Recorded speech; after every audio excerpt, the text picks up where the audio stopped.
अस्सलाम वालेकुम। मेरी बच्ची दी शादी है।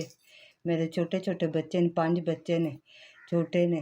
ते मेरी बच्ची दी शादी है। भाई ओहदा इल्ज़ाम नहीं हुंदा 50 बंदे दी रोटी देनी है। माड़े बंदे अपना मकान भी नहीं, किसे दियां मकानां च बैठियां। बड़ियां बंदियां ना क्या बंदे मनदे कोनी। बंदे आखदे तुसां देने कित्थों ने, तुहाडे छोटे बच्चे ने।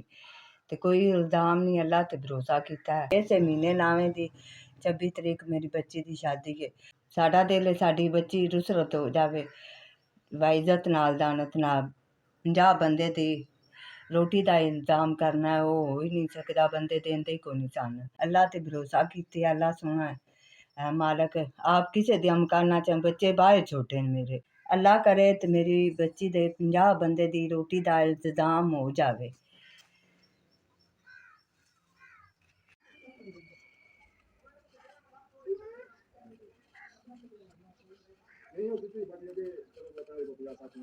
जी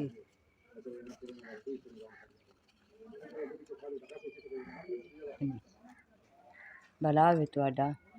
अल्लाह तुहानू मेरे पुत्तरां नूं सुख देवे, जिन्हां मेरी मदद कीती। अल्लाह तुहानू बाहला देवे। मेरी दिल दा फर्ज अदा हो जाए, बड़ी बड़ी मेहरबानी। 25-26 दा वार है ते बड़ी परेशान आई। भला होवे 25,000 रुपया तुसां घल्लिया, मेहरबानी तुहाडी। भला होवे, अल्लाह तुहानू बाहला देवे, अल्लाह तुहानू तंदरुस्तियां देवे।